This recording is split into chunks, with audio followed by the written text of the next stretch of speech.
welcome back to another video, guys. In this video I'm just going to go through how you can actually fix the DPF for free yourself. Well, when I say free, I mean you can do it yourself. It's not really hard, but you have to just have a better, you got to be handy, in other words. All right, so this is a VW Passat 2010, and what's happening is DPF light came on, coil light does come on as well. So when I say coil light, I'm talking about, so it's that coil light there just underneath the DPF that you saw there. Anyway, that comes on and it cuts out at times. You know, when I say cuts out, you know, when you try and turn it on, it'll just shut off. I'll just keep shutting off. It does come up with it, and I know it's the DPF, obviously it's clogged up. So what we're going to do is show you how you can actually fix it, in other words.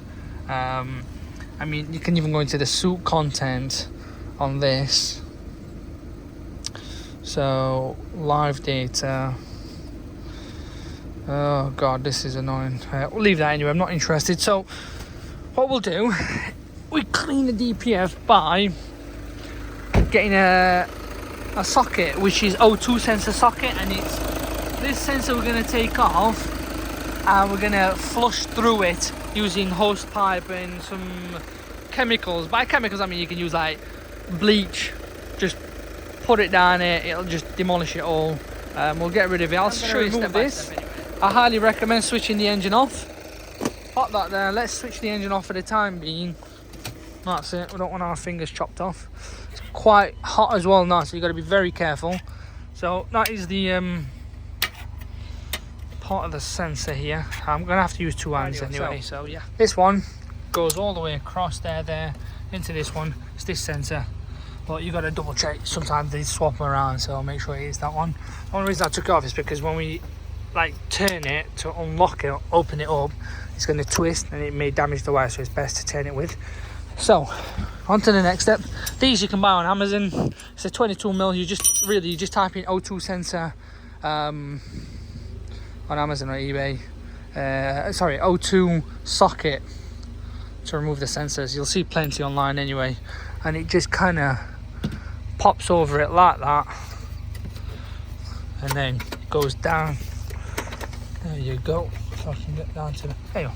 Fits all the way down, lovely. It doesn't damage anything, but that was the other thing as well, is I have to remove this one because I don't want to damage it. It's to do with the turbo. That's removed. Pop this back on like that. I'm going to use two hands, sorry. Little twist, should open it. I have got the engine quite warm, so it'll be easier to open. When it's cold it probably sticks, but it's just literally a twist.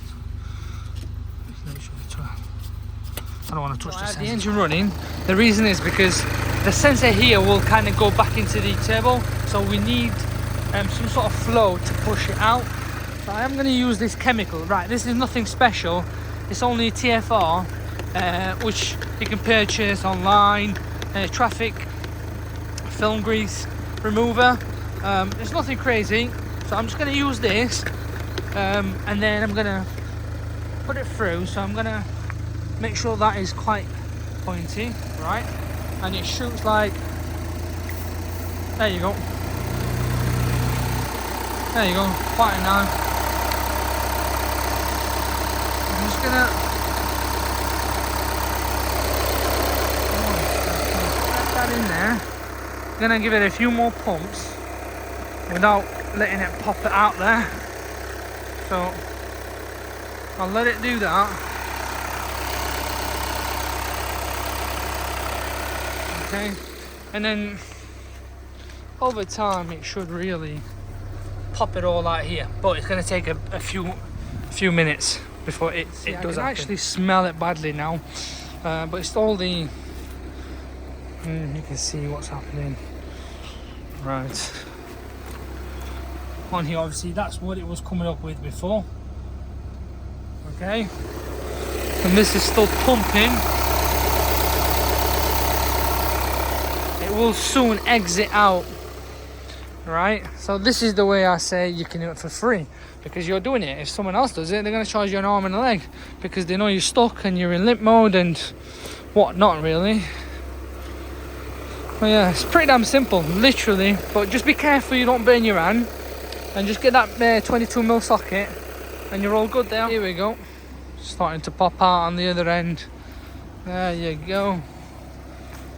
There you are. Usually I'd have a little bucket there, but I'm just doing this for the video. As you can see, guys, what a lovely jubbly job there. Don't smell nice though. Still doing its job. Okay, I've pressurized it in there, and here we are, guys. Lovely old. It's done about 119,000 on the clock.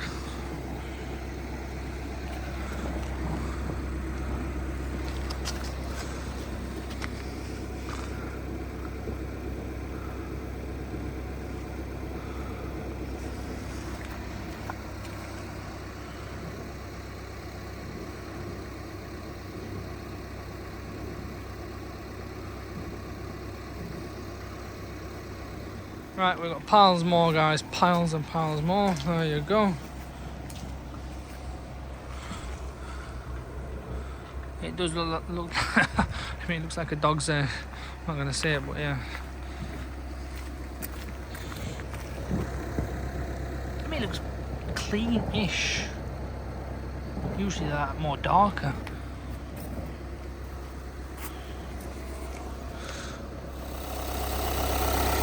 There we are. We nearly used more than half of it there.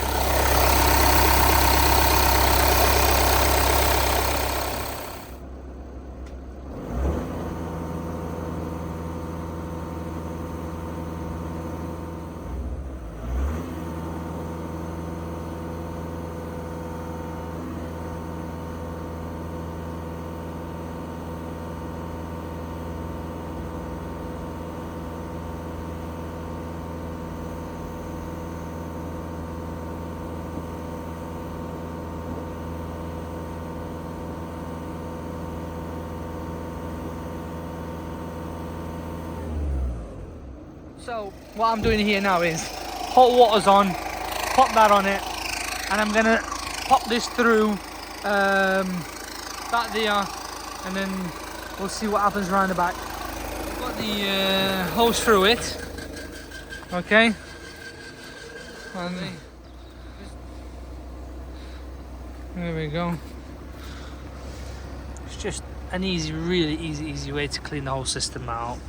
You can do it with most cars, depends how easy you can get into the O2 sensors, but make sure the engine's running before you pour anything down that hose, because it will go back into the turbo, into the engine, and then you're messed up. All done, job's a good end. Now I know I said it's free, but obviously you need the machine to reset the whole sensor as well. But if you've got a friend, a garage that you know you can do the hard job, they call it hard job, but I think it's really easy. And then just get them to reset it and you're all done. There won't be no more warning. And right in the back as well, there you are, guys. What a lovely day. You can have a bath in that if you want. Dear oh dear, I'll have to clean you up after as well, but yeah.